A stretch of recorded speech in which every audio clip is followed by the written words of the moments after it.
the Travel Squad podcast. We're four friends that grew up together in the same small town. We followed each other to San Diego, and now we adventure the world together. One passport stamp at a time.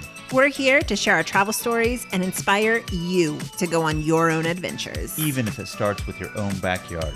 I'm Jamal. Brittanie, Kim, And I'm Dana. And we're the Travel Squad podcast. So grab your tickets, your passport, And don't forget your travel insurance. And prepare for takeoff.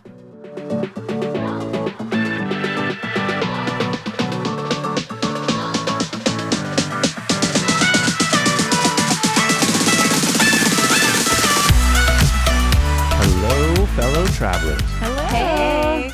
Welcome to episode 76 of the Travel Squad podcast. Today, we have a very special guest, Ashley P.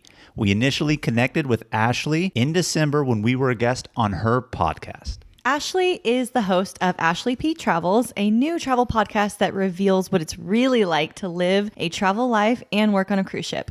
Ashley spent several years working on a cruise ship, exploring port cities while working, and traveling while she was not on the ship. On her podcast, she has featured some very interesting and very funny stories from fellow crew members. And she brings some of these stories to the episode. She shares some of the juiciest behind-the-scenes secrets, like who is hooking up with who. and she even reveals what the smell in the bathroom is, because what would a Travel Squad podcast episode be if we didn't talk about the bathrooms? If you have ever cruised, you know exactly what smell we're talking about. I definitely know exactly what smell we're talking about here. And if you haven't cruised, go on a cruise and you will know exactly what we are talking about. And with that, let's welcome Ashley to the Travel Squad podcast. Hello, Ashley. It's so good to talk to you again. Thank you so much for joining the Travel Squad podcast. Oh, thank you so much for having me. I really appreciate it. Last time we spoke, you were a guest on mine, and I love that it's coming full circle. Yes, we're so happy to have you on our end and as a guest on the Travel Squad podcast. So again, thanks so much for joining us.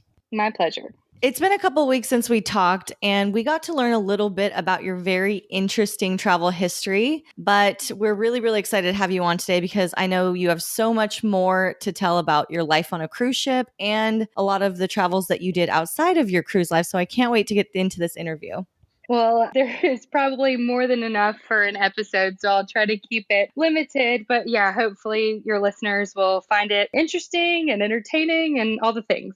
And don't hold back. If there's some juicy details of things that have happened on the ships, share them in detail, vivid detail. Don't you and especially worry. in regards to your own personal travel off the ship too, no doubt. But from what I hear from listening to several of your episodes and what I know just of the industry, there's some juicy details of cabin life amongst the crew on those ships. So we're waiting for you to spill the beans on that. Without a doubt. There are plenty of beans here. Well, I, for one, am super excited to hear all about cruise ship life. You know, I mentioned this on your podcast, is that I wish that I knew that I could work on a cruise ship when I was in my early 20s trying to figure stuff out. And so I'm going to live vicariously through you and all these fun stories. Okay, deal. We actually have an episode on cruising. It's one of our very first episodes, and we all love cruising. And that's actually one of our most popular episodes even today. So continuing that though, but the insider scoop on it, I just want to start with first question. How did you start working on a cruise ship? Well, I just want to say I have listened to that episode and it is very accurate. I will say you guys cover a lot, so you did a great job. But one of the things that I talk about on my podcast when it comes to ship life is that there's so much that's unknown. And even if you cruise a lot, even if you maybe have gotten close to crew members on the ship and chatted them up and tried to, get a little information out of them, you still can never really know until you're immersed in it. So there is a totally different world to being a cruise ship crew member. And I equate it a lot to be like being in the military. Like it kind of becomes this family, whereas even if I were to meet someone on a totally different cruise line on another side of the world, if you immediately find the connection that you've worked on ships, you have so much in common. So it's quite a family, and it's definitely something that is one of the highlights of my life. So sorry for that, but to answer your question, I got on ships in January 2013. It was right after I had graduated college. To go back a little bit further than that, I graduated high school in in 2005, immediately right out of high school, went to college at Charleston, South Carolina, and did not find a major that I resonated with, couldn't figure out what I wanted to do with my life, and kind of got sick of doing the gen ed, like let my college lead me sort of thing. So I went on a trip with my best friend to LA for her 21st birthday. Instantly fell in love with it in like the week that we were there and decided to move out to LA for a year. I decided to move out to LA. I didn't know it was just going to be a year, but so much happened in that year and I really grew up. And that was when I was 20. And when I came back, finished college, I got a fashion marketing and management degree. And I career services, just told them, I don't know what I want to do with my life, but I know that I want to travel. So that's my only prerequisite for jobs that I may get. So a couple days later, or it might have been weeks, I don't exactly know, but I got an email from career services with this cool opportunity to go travel the world and work on cruise ships and sell jewelry.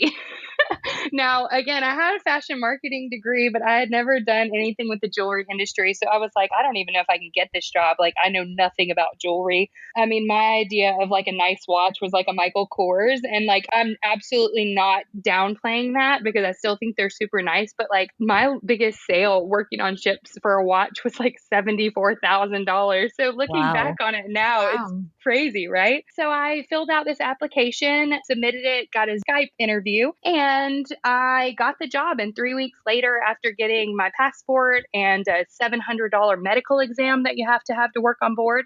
Was it $700 that you had to pay for? Yes. So one of the prerequisites to working on ships is that you have to purchase your own medical exam. Now, the one that I got, because I hadn't been in the industry, it was more expensive because I didn't know that there were certain places that actually like sort of catered to doing cruise ship medical exams. And you can get them for like $200. But I just went to like my local doctor and had a list of tests that they had to do. And it totaled to like $700 without insurance. Well, that's a learning experience.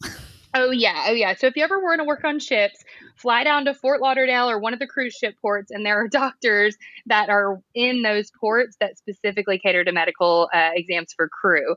And they even know like which exam you need for which cruise line and stuff like that. It's all crazy. Things I learned way too late. Could we quickly, though, back up to that $74,000 watch? What kind of watch? Because you know what? Michael Kors is the nicest watch that I own, so I feel you on that one. But like, what kind of watches are they, like brand wise? And do you get commission for selling that? Damn, you are peddling watches on that cruise. Yes, so absolutely. You make commission, and I'll give you an example. The job that I did was to do presentations, and actually, I want to say that you guys mentioned this in one of your episodes or in your cruise ship episode that when you're going through the cruise program of like what to do the next day, every single Caribbean cruise on the first sea day before you hit a port, there's one of the featured events, which is like a shopping show or a shopping talk. Do you remember that? Yeah, I remember going to some of those. So that was what I hosted. So I was the person on stage doing that presentation. Oh, wow. So I would give these sales pitches about what stores to go to and which of the ports and how to plan your day, things about getting on and off the ship, educating people on like tips and tricks around the ship. But really, it was to get them, once they get off the ship, into those stores that I have contracts with. And you make commission on the sales. And the cool thing is you actually make commission on the sales from your ship, regardless of whether they know you or not. So if anybody goes in that store and everybody is asked what ship they're on, if they were from your ship, you make commission. So it was glorious. Let me ask you a question. Do you feel like you got lucky to get that position as your first gig getting onto a cruise ship? Because from what I hear, those type of gigs are when you do the hosting or obviously not cruise director level, but those higher up positions, from what I understand, are really, really hard to get. So I love that you asked that question because when I met with career services, I actually got 2 emails. I got one email about a position that was for jewelry sales that was on board the ship. It was a third-party parent company called Starboard, and they're the ones that supply all the gift shop material and the jewelry and the watches on board.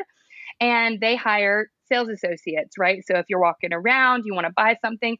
I got turned down from that position within 24 hours because I didn't have jewelry expertise. Well, then fast forward to me getting the port shopping guide position. It was the biggest blessing as far as getting on ships because the position on board had a standard salary and then you'd make a little commission if they hit target, but that all depended on the itinerary that you were on. So it wasn't really in your control. And then the position that I made was a management position, a department of one. You basically run your own business on board, and the pay was equivalent to someone like the cruise director or the hotel director. Oh, and wow. it was significantly better.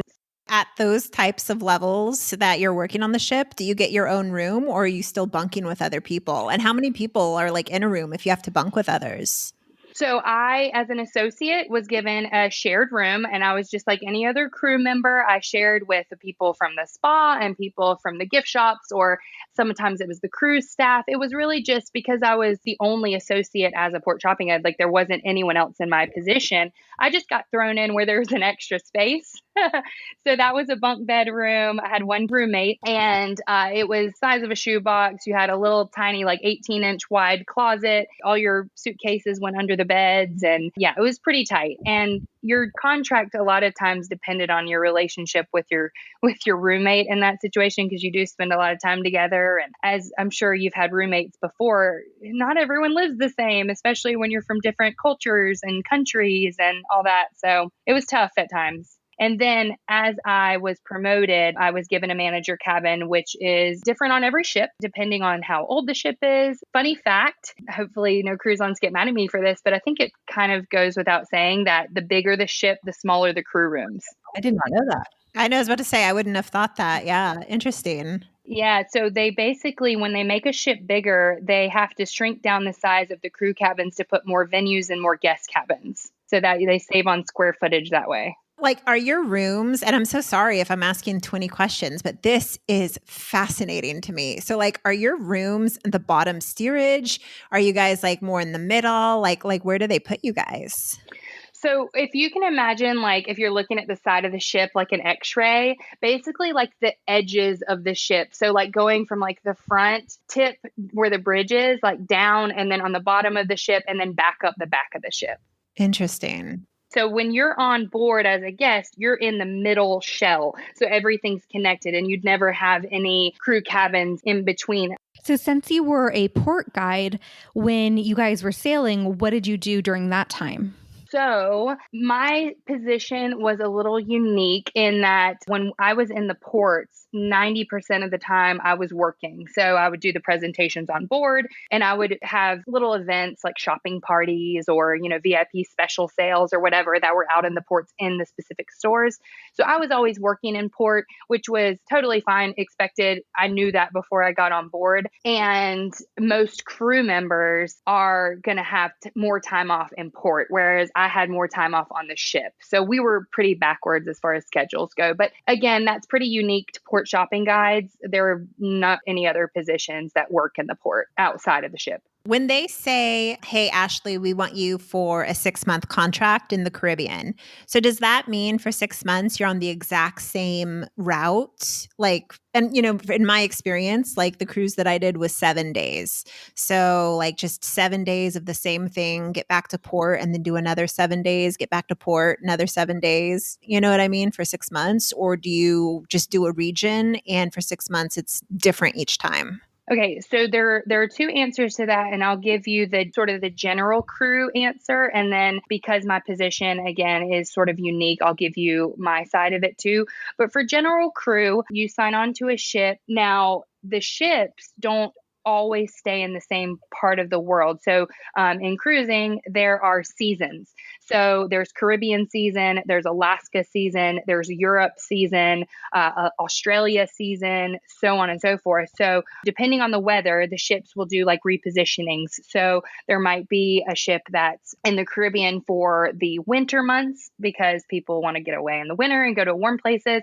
And then in the summer months when Alaska's nice, that ship would reposition over to Alaska, maybe go through the Panama Canal, or a ship might come from Hawaii and reposition to Alaska. So ships definitely move around. It's totally dependent on the cruise season. When Zaina asked that question, I felt like I knew the answer to that too, because I have cruised much more than Zaina, and I know the ships don't always do the same route. So a better question would be, are you assigned to one ship and you reposition as you describe? So do you ever switch ships, or is a crew assigned to one ship and obviously they sail differently based on seasons or, turn around from where they port or dock?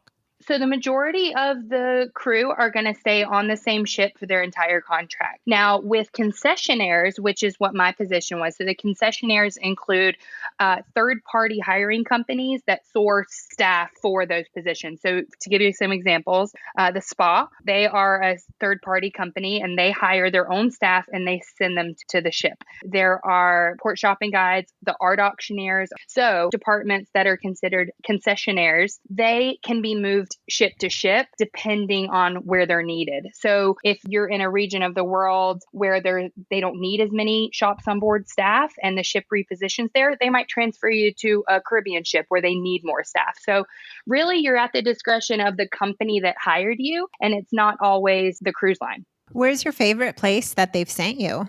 So with my position, again, being very different from the entire industry, we were only sent to the Caribbean and then Alaska. But the same stores that operate typically in the Caribbean also, because of the cruise ship passengers, move their stores and their stock up to Alaska for that season. So they sort of move with the ships, if you will. And then my position also limit who can work in Alaska based on your nationality. So because we work in port, and Alaska is part of the U.S., you have to have a green card, a work visa, or be American. So I always got sent to Alaska every summer for the 7 years that I was on ships. So I spent my winters in the Caribbean, summers in Alaska. So you said 7 years on the ship, because I was going to ask if you had been doing that the whole time since January of 13 up until COVID. So why don't you tell us a little bit about when was the last time you were actually on a cruise, how it was told that you guys weren't sailing anymore, and how did that really affect cruising for you guys? So I actually decided to resign. It was July of 2019. I decided to kind of hang up my sailor cap and try my hat at land life, or however you want to word it. And I traveled for about 6 months right after I resigned, because I had all that cruise ship money saved up. And I thought, I don't know when I'm going to get another 2-month vacation, which was my normal vacation time throughout the year, right between contracts. And I thought, I'm just going to go big. So I did a huge, series of trips for 6 months. And then in January, I got sort of scouted by a company that I used to represent. So one of the companies that was contracted with us to sell for, they offered me a position that was land-based, but it was sort of training, and it was like a consultant position for training their salespeople on board. So it was a really cool, like hybrid position between ships and land. And I was so excited about it. I'd gone out to California to talk to the company and start working a little bit. And then, as you know, we got hit by a little virus. And I don't know if you've heard about it. I haven't heard about it. What are you talking about? So end of January, as I had gone out to California to do this training, they said, hey, jump on this cruise ship. I had never been on a Princess cruise, but it was a Princess cruise ship. And they said, we need you to go for a week and feel it out, see what you think. We'll do some filming, because we have a TV channel and things that we work with on the ship. And we'll get going after that. So I flew home end of January from that cruise, started working, and then they flew me home in March. In California, that was one of the first states to shut down. So flew home immediately, and they said, we're going to put you on a 90-day hiatus, and we'll give you a call in 90 days. And I thought it was insane. I thought, there is no way the ship's going to last for 90 days. I can't believe this. I just got the job offer of my dreams, and here we go. Are you joking? And of course, as you can imagine, after 6 months of travel and not working, I was running pretty low on funds. Travel, can be cheap, but I had not spared a penny because I thought I had a job, right? So, Right. right, bad decision in hindsight, but came home, quarantined, and then realized the severity of it, and then basically just said, okay, I'm going to ride it out for as long as I need to, and then once cruise ships start again, then I will, figure out what I want to do. And then we are still in the same position. So I recently did get another sales position that I start this week. So I finally decided to, go a different route for now until we see what the cruise industry is going to do. Well, congratulations on the new position in that sense. Thank But you. in a selfish way, I'm slightly disappointed because I keep telling the squad that once COVID is over, which is starting to sound a lot like once I win the lottery, I guess, Right. but I'm feeling like I really want to go on a cruise because I love cruises so much. And, maybe we would cross paths, but it doesn't look like you're getting back on the ships as soon as we're sailing, it seems. No, I moved home and just happened to meet the love of my life, as the story goes. And we made it through quarantine, and we're going to be together a year next weekend. So Congratulations. thank you. I was going to say, it doesn't seem like that big of a deal to a lot of people. I mean, I'm almost 34, and this is my first 1-year anniversary. Like, I'm a true, I don't do long relationships. I don't do marriage. I'm not having kids. And not only have we been together for a year now, and I'm super happy, but he has a 2 and a 5-year-old. So life has definitely changed. I can imagine how hard it is to maintain a relationship with somebody back home when you are on a cruise for 3 or 6 months at a time. Well, I gave up on that after my first contract of trying to do the long distance on ships. And simply put, I mean, you want to get into the juice of crew life. People do not hold back. I mean, there are no rules when it comes to love on cruise ships. I mean, I kid you not, and by no, exaggeration, people have double and triple lives. I mean, you have people that are married with kids at home who come on board. They have a girlfriend. That girlfriend signs off to go on vacation. She thinks they're still together, but then he immediately starts hooking up with someone else. And I don't say gender because it's only men. I mean, everyone. It is like a cesspool. That's what I was going to say. And when we introed it, I was saying, don't hold back. Because I hear, like you said, everybody's swapping fluids with each other in some sort of way on the cruise ships if you're part of the crew, huh? Because I've even been on the cruise ships before and thought to myself, I wonder who the cruise director is getting with. Or I look at the captain and like, is the captain getting with somebody? Or which one of these waiters is with who? Or concierge. So now we have confirmation that it happens. That is for sure. I have heard that about crew members, but I'm wondering have you ever seen a crew member hit it off with a guest and something happened there? Yes.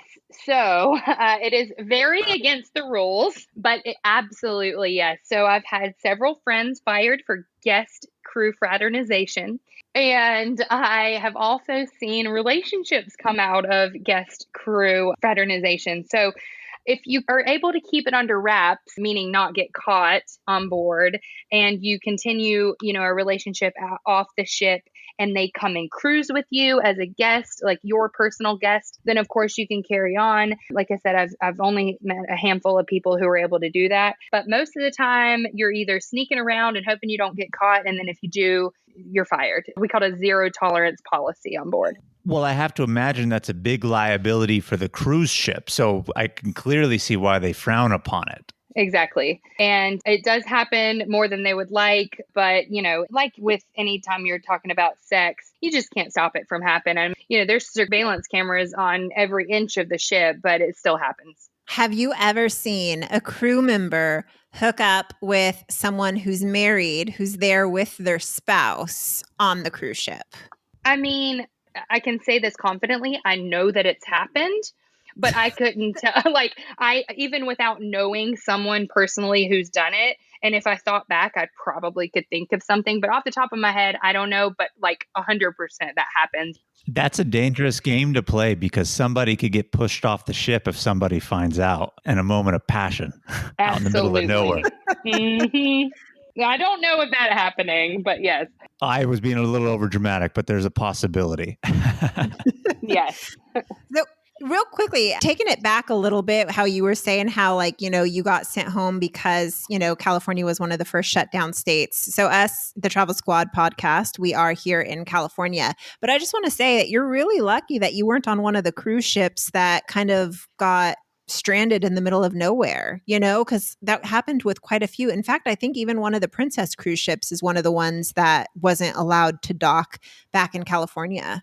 Yes. So Princess was one of the first ships to have like the big outbreak, which is why the company that I was working for, being affiliated with Princess, were one of the first to shut down. So they basically said, until we figure out what this is and how serious it's going to be, like, we're just furloughing everyone.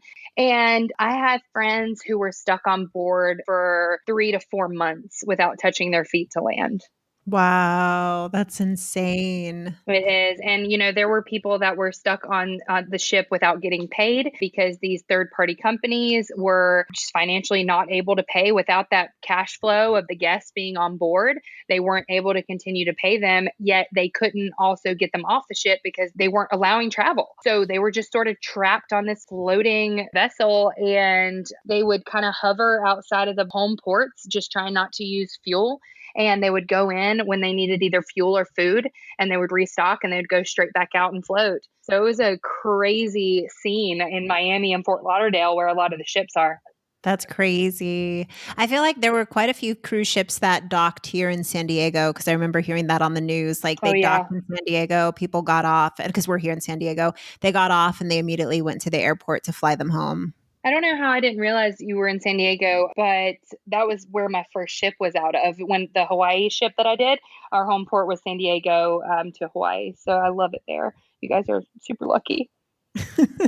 So we've talked a lot about life on the ship and how COVID disrupted everything with cruises, but I'm more curious. I know you said you were working during port days quite often, but did you get to explore any of the ports during your 7 years cruising? Yes and no. I was a little bit of a slacker when it came to working in port, like compared to some of the other port shopping guides. I definitely went on ships for the travel. So I would find every opportunity to sneak off. And even if it was throw my bikini in my bag and change in a bathroom somewhere and go to the beach for an hour. Or if I was in Alaska, like, I would find the super early tours when we docked that were before the shops were open, so that I could like go explore and then come back for work. Or, in the middle of the day. I mean, we were in Alaska for sometimes 12 to 14 hours, and it was daylight the whole time. So I would find like little bits of time during the day to go on like a seaplane ride, or go on a helicopter and, go to a glacier and dog sled or whatever. But then just, it wasn't like essential for me to be in the stores. And, people were most of the time on tour all through the morning and didn't even get back to the port until the afternoon. So I just took advantage of it. And had the company I was working for found out about any of that, I would have been fired instantly. But I kept it under wraps, never posted about it, just enjoyed it and kept my pictures in my phone. And, I've been posting them recently since since I can now. It's the smart way to do it. Right? So where is your favorite port that you've been to?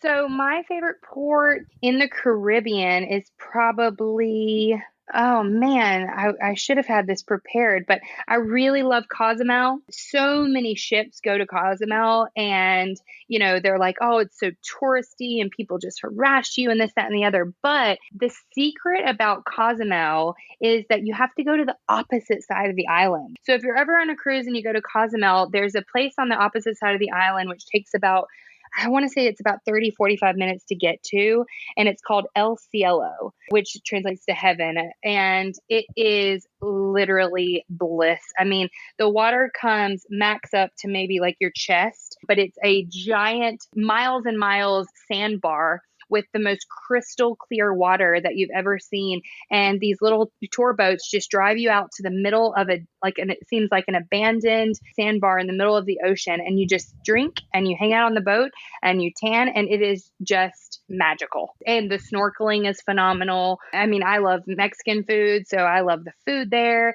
And I want to throw this in there too, because I feel like there's still this really terrible myth about food in Mexico and water being clean in Mexico. Unless you go to a really rural, like deep part of Mexico that's not really touristy, you do not have to worry about clean water, like especially in Cozumel. It's so touristic now that there is clean water no matter where you go. So don't let that deter you from drinking the drinks or, eating the food, because you're going to miss out big time. Thank you for saying that. I hear that all the time about food and washing the vegetables and being really cautious about those kinds of things, or even brushing your teeth. And thanks for also the squad tip about going to the other side of the island, because I have heard as well that Cozumel is very touristy, and maybe going to like Tulum or somewhere else in that area is a better option. But I love that hack. I can't wait to go back to that area and check it out. You made it sound beautiful. Yeah, and just another, because you reminded me of Tulum. So Chichen Itza is another really popular tour when you go to Cozumel, and highly recommended if you have a really long day there, but it's like an 8-hour tour. So if you go to Chichen Itza, it might be the only thing that you can do for the day. And it's a trek to get there. I mean, I want to say it's like a 3-hour trip there and 3-hour trip back. And you have to do a ferry and then a bus and then same thing on the way back. But it's one of the world wonders. Like, go ahead, do it and get it out of the way. And then if you don't have a long day, or you don't want to spend an 8-hour tour, Tulum is a really good option too, just because you do get to see some of the ruins. It's really beautiful. And if you do it right, there's some like really good combo, like Tulum and like Cenote. I don't even know if I'm saying that right. Cenote. Cenote, there it is. So cenotes that you can go and visit all in kind of a package. So it's a good little like combo. And then if you're like me and you just want to go there and chill, definitely go over to El Cielo. The tour companies will usually arrange like taking you by a local restaurant or something like that. And they always provide alcohol like on the boat. So Nice. it makes for a really good day. So I want to back up on a couple things, and your last statement made me think of another thing. One is that I think the point that you made of certain places, especially a lot of cruise places being touristy, is very true. And you know this because when you get off, they have everything set up for people to do shopping, which was your area of expertise on the cruise, right? But you always have to find those off-beaten paths. So I think that's a good tip. But you mentioned doing some of the other tours and getting people to take you there. As a cruise expert, and I want to know the answer to this myself as someone who loves to cruise, do you think it's wise to book through the cruise ships for the tours, or do you think somebody can do the research themselves and book a vendor direct on land to do those tours? Okay, so I really wish this was an easy answer, but it's just not, because it is really completely dependent on the port that you visit. So, for example, in Cozumel, you are usually better off doing the ship book tours. Here's why. There is oftentimes a time change for the ships to go to Cozumel. So you might be an hour forward or an hour back. I can't remember how it works. And if you're not on ship time, and the local tours do not know what ship time is, because every ship is different.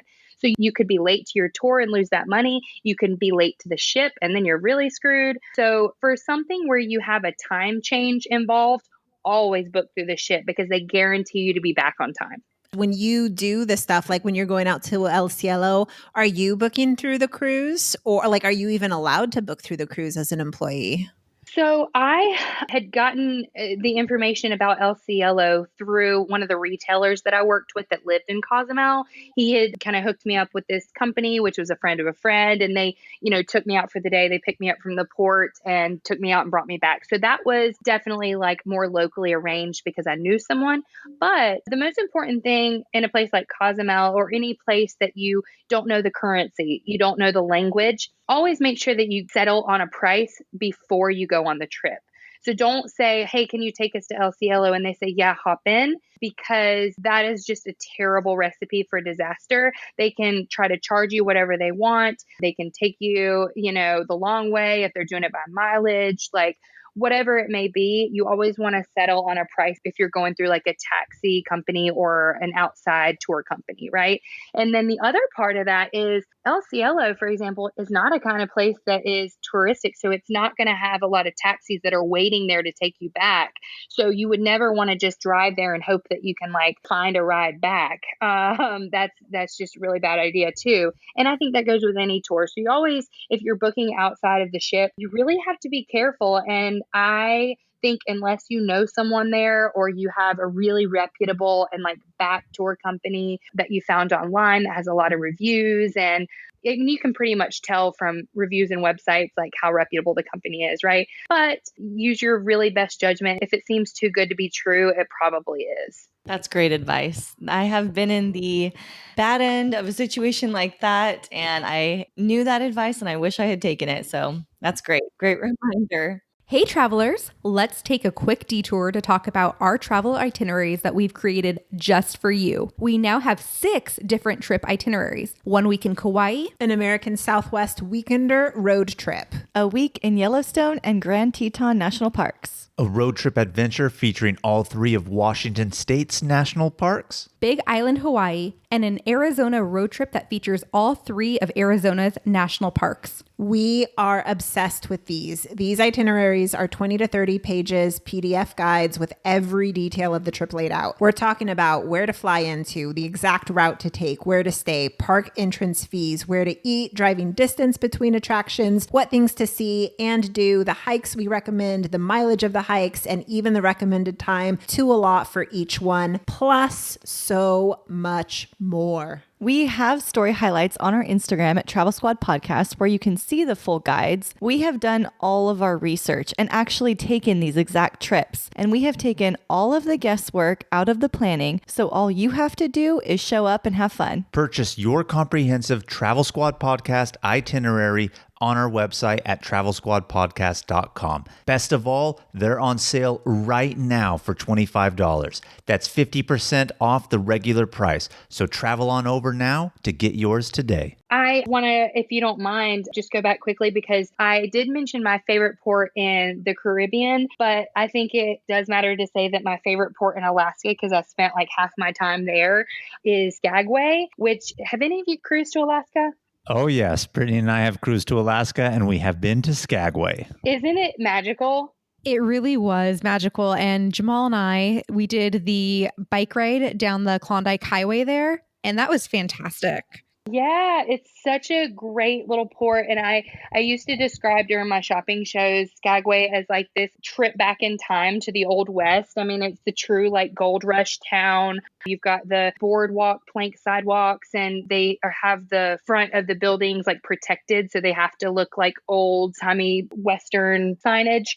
And you can just take a walk. Only 800 people live in this town, by the way, year round. They pretty much just come in for the Alaska tourist season and then they leave. So in the off season, I mean, we're talking tiny Alaska town that you'd think of when you think Alaska, right? 1 or 2 local bars and snow, and that's about it. But in the summertime, it's just surrounded by mountains. It's this little town that sits in the middle of nothing, and there are tours out the wazoo. You can, helicopter, or you can take a walk to a waterfall. There's lakes and nature all around. There's a fantastic train tour that goes through there that you just can't miss if you go there too. And I can't rave about Skagway enough. I had so many fun adventures there. Well, fun fact, Jamal and Brittanie, when they did their Alaska cruise, what port did you guys stop at? Because then they went to go do a helicopter ride and Jamal proposed to Brittanie on the top of an Alaskan glacier. No way! That's amazing. Well, that was in Juneau, and we took a helicopter and glacier hike, the Mendenhall Glacier, and that's where I proposed to Brittanie. And then the next day was Skagway.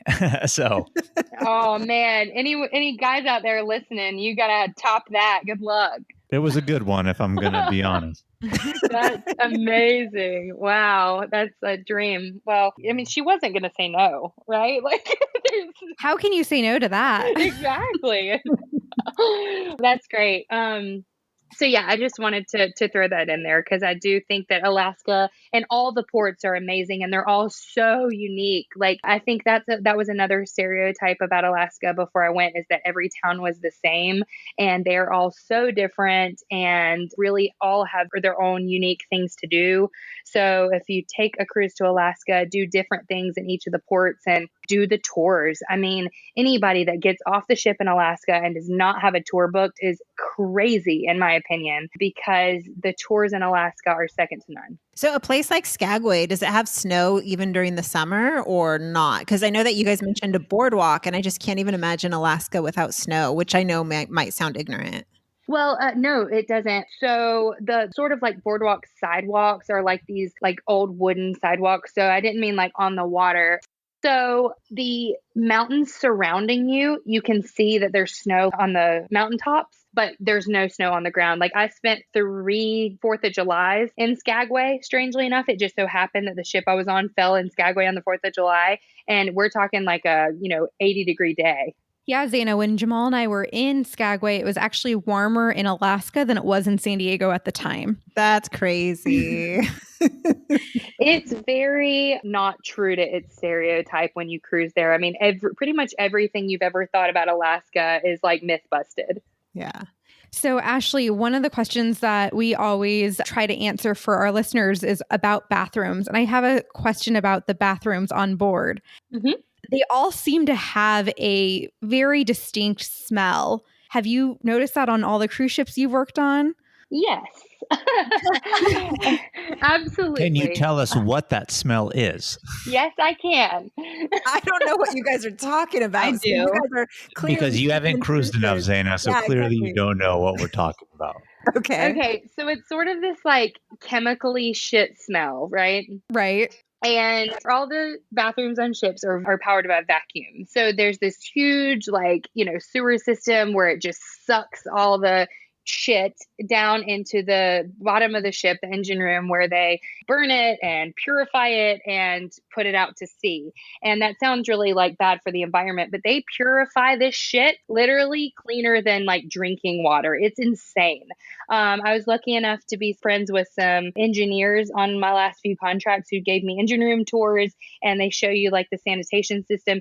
And I mean, it is a wild process. So they do purify all that and inject it. But going back to your bathroom question, we have very, very strict, and this was pre-COVID, very strict sanitizing procedures. So the bathrooms have pretty much like attendants that monitor them 24/7, and they're going in there, every 10, 15 minutes and wiping everything down. And we have this chemical called Oxyvir on board that is only good for like 3 days. And we have this whole process of like getting rid of the old chemicals and refilling it and labeling it. And it's like a really, really punishable offense if you don't refill your Oxyvir and label the bottles right and all these things, because as you know, ships become like a cesspool for gastrointestinal, the stomach. Norovirus. Exactly. Uh-huh. Who knew coronavirus would be the one that killed the cruise ships and not the noro? Right? Oh my gosh. So we call it GI on board, and there are a lot of GI jokes for the crew, but I won't get into that. But yes, it is a very serious thing because the marine labor laws, they have a lot of strict guidelines about certain amount of cases that you can have on board before you go into higher security levels. So something like 1% of the ship, which isn't that many people, we're talking 10, 20 people get the norovirus, and we go into a higher sanitizing procedure. And if you get a certain percentage, then you go into level 3, which means that none of the crew can go in guest areas. The crew have to serve in the buffets, constant sanitation by everybody on board. Sometimes it goes to the point where the crew can't get off. So we take it really seriously, like sanitizing, because it affects us big time. Well, thank you for answering that question. I was don't know if always you wanted curious. it to be that thorough, but yeah, we go through so much training on board that anybody that's ever worried about going on a ship for safety or even for sanitation, there's no reason to fear. I mean, they are doing overtime, making sure that it's safe for you, and that if there is an emergency, that the crew knows what to do. We have weekly training drills for all different situations, for suspicious persons, suspicious objects, for oil spills, for first aid, for so many different positions, even firefighting we have drills for. So you're very safe when you're on board. It brings up a memory I have from my first cruise experience where one of my friends was not behaving. He had that drink card and he definitely maxed it out that day. And he got into some trouble. And the cruise people must have done drills on this type of situation because they ended up swooping him up and putting him in like a cruise jail. It was his own room, but they stood outside of his room in like a timeout for an hour of cruise jail. He didn't go into the real brig. They just confined him to his room and put security guards out in front of it, right? Yes, he had a balcony room too, and they drilled the doors shut so he couldn't go on the balcony. Oh my God. It takes a lot to get that, but usually it's only for like a one day as like a warning, but like it's pretty extreme to get to that point. That's so funny. Do you guys actually have a cruise jail? I mean, like, obviously that was extreme for him, but like, is there a place where they would actually take people for a cruise jail, or even like if someone were to pass away, Yes. So That was really morbid. I'm sorry. no, I have a terribly morbid crew joke for you. I did not think it would get to this, but I'm going to tell it to you anyways. So it's very rare that crew get treated with like, how if you go to a buffet on a ship there's like all the ice cream, like, you can just get free, like not the like soft serve ice cream, but like the scooped ice cream, right? And it's free. Okay, so we have a joke with the crew that if it's ice cream day in the mess, so let's say you get like, tubs of Ben and Jerry's in the mess, that's where the crew eat, that too many people have died on board and they need to make room in the freezers. See, Zaina mentioned that about the storage of the bodies, and I think all cruise ships are built with morgues because I think statistically, like at least one person, I think, dies pretty much every cruise. Yes, that is accurate. And the longer the cruise, the more dead bodies. So there is a little bit of truth to it. I don't think they're actually sticking them in a freezer with food. That's obviously a morbid joke. But nonetheless, yes, people do die on board and there are morgues to handle those types of situations. But most of the time they do offload the bodies in the nearest port and they get those sent home to the family. So on the other note, you'd asked about, what was the other question you asked? The jail. Oh, if they actually have like jails. Yeah. Okay, so I actually dated for a while. It was tragic, but I dated a chief security officer from Israel. And, being the chief security officer, his office was actually where the jail was. So it's not what you're picturing. It doesn't have bars. It looks like a tiny little walk-in closet size space. Same walls as the crew cabins or the guest cabins, the, metal walls. And it's got a toilet, a little mattress on the floor, and a sink. And that is where, if it comes to an extreme case, you will have to spend your cruise. Now, I have never known anybody to go in the cruise jail. And if they do, it's usually for something it's a crime. For example, domestic abuse, which unfortunately does happen. Things like, we've had murders on board. I know that seems insane, but I was on a ship one time when there was a domestic abuse that led to a death and things like that. Extreme situations, they will use the jail, but it doesn't happen much. Wow, that's really intense. That's so sad. That's so sad.